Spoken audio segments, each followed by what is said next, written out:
झार संवाद TV news live.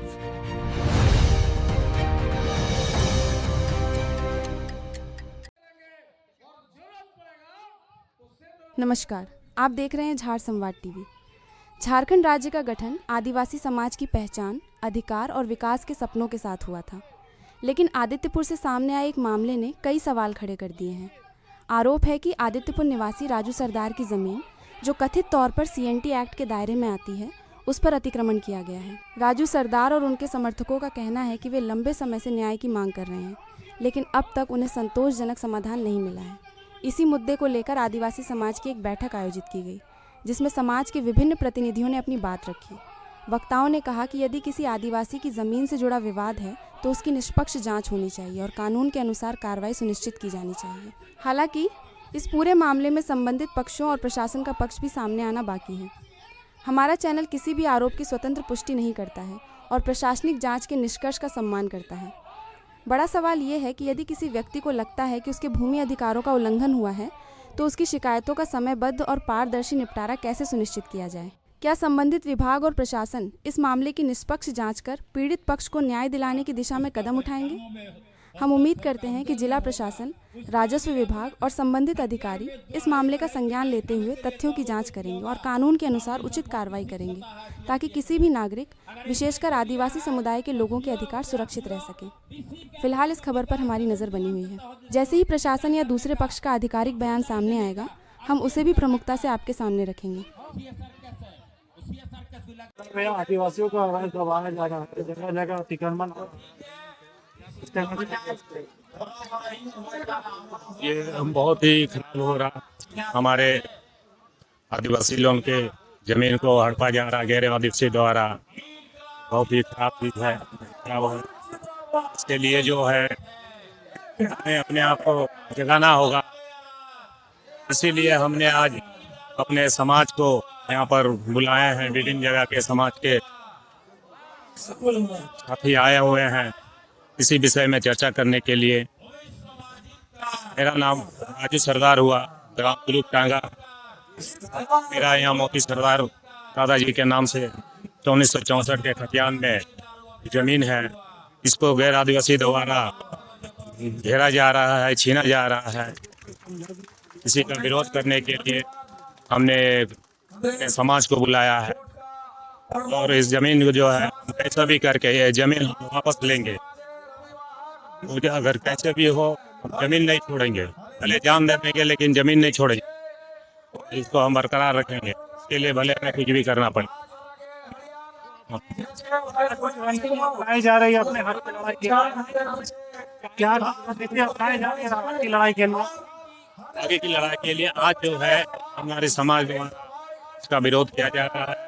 इसमें हम संदेश देना चाह रहे हैं हमारे इस जमीन संबंधित विभाग में, कार्यालय में, कि हमारे जो जमीन के ये हो रहा, क्षति हो रहा, इसको जितने भी पदाधिकारी है इसको संज्ञान लेते हुए इस पर अपने कार्रवाई करें। कार्रवाई अगर नहीं होगी तो हमारे समाज अपने आगे आके निजी अपने हाथों से अपना इस कार्य को अपने ये देंगे।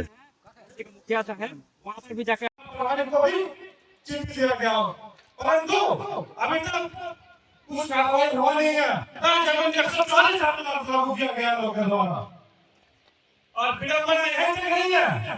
हमारे राज्य सरकार द्वारा जब आदित्यपुर थाना चला जाता है, अभी हम देने इनको धमकाया जाता था हमारे प्रभारी के द्वारा। 3 घंटा थाना में बैठाया जाता है। मैं कहता हूँ इस मंच के माध्यम से इतना बड़ा है थाना प्रभारी, मैं आपको चुनौती देता हूँ इस मंच के माध्यम से। टेबल टॉप कीजिए व्यवस्था, आपको चुनौती दे रहा हूँ। आपको सीएनटी का कानून का ज्ञान है कि नहीं? आपको एसपी का कानून का ज्ञान है कि नहीं? आपको पैसा कानून का ज्ञान है कि नहीं? एक पीड़ित को आप थाना में बैठा कर रखिएगा। ये थाना प्रभारी अथॉरिटी आपको चुनौती देता हूँ। मैं अपने खिलाफ थाना में धरना दूंगा। 5,000 भूमियों के साथ मैं आपके थाने में धरना दूंगा। आपका जो रवैया है, ये राज्य सरकार के कानून तक पहुंचाऊंगा। यही तक नहीं, सीओ को भी दिया गया, विषय मुद्दे को दिया गया, लेकिन आसन, शासन, प्रशासन सबके सब 4 लोग बैठे हुए, सबके सब अधिकारी, शासन प्रशासन 4 लोग बैठे हुए। आज 19 से विवाद चल रहा है जमीन का, लेकिन अभी तक इसका कोई निष्कर्ष नहीं निकला। जब हमको यहाँ से लगता है कि शासन प्रशासन अपना कान बंद करके रखेंगे तब तक, जब तक हमारे जमीन के जमीन में जान नहीं चला जाता, उनका जान नहीं चला जाता, तब ये प्रशासन का खुलेगा। तो मैं इस मंच के माध्यम से यही प्रशासन को मैं कहना चाहता हूँ कि इस मुद्दे पर अभी लंबी कार्रवाई कीजिए, अन्यथा आपके खिलाफ मुकदमा किया जाएगा, आपके खिलाफ मुकदमा किया जाएगा। और अधिकारी कान खोल के सुन ले, हमारा इतिहास और हमारा इतिहास पढ़ लीजिएगा, बहुत कुछ बच्चों संतान की तरफ छोड़ बच्चों, हमारा इतिहास लाख रंग से बना गया, हमें मजबूर नहीं करे, अन्यथा हमारे जो समाज के लोग हैं और हमारे युवा साथी हमारे जमीनदाता एक टेबल ठोक के मैं कहना चाहता हूँ, आपका छाती पैर रख के ठोकेंगे, आपका छाती पैर रख के ठोकेंगे। इसी के साथ मैं वाणी को बयान देता हूँ, क्रांतिकारी जवानों का हमारे सारे साथियों को आज तो लड़ाई का आगाज है, अभी लड़ाई बाकी है। कल हम लोग सरायघाट डिस्ट्रिक्ट महोदय के पास जाने वाले हैं। अगर कोई युवा साथी समाज के गणमान्य बंधु जाना चाहते हैं तो हमारे साथ संपर्क करें और ये मुद्दा को लेकर, ये मुद्दा यही तक सीमित नहीं है, पुलिस को जिला में भी और सरायघाट जिला में भी, सरायघाट जिला में भी सबसे ज्यादा अगर जमीन छिना है तो पुलिस का छिना है। ये मैं ऑन रिकॉर्ड हो रहा हूँ, कहीं का कुछ सुन लीजिए, ये आपको चैलेंज रहेगा मेरा, आप लोग को मुकदमा करने में आ रहा हूँ बहुत जल्द। इसी के साथ मैं अपना वाणी को विराम देता हूँ।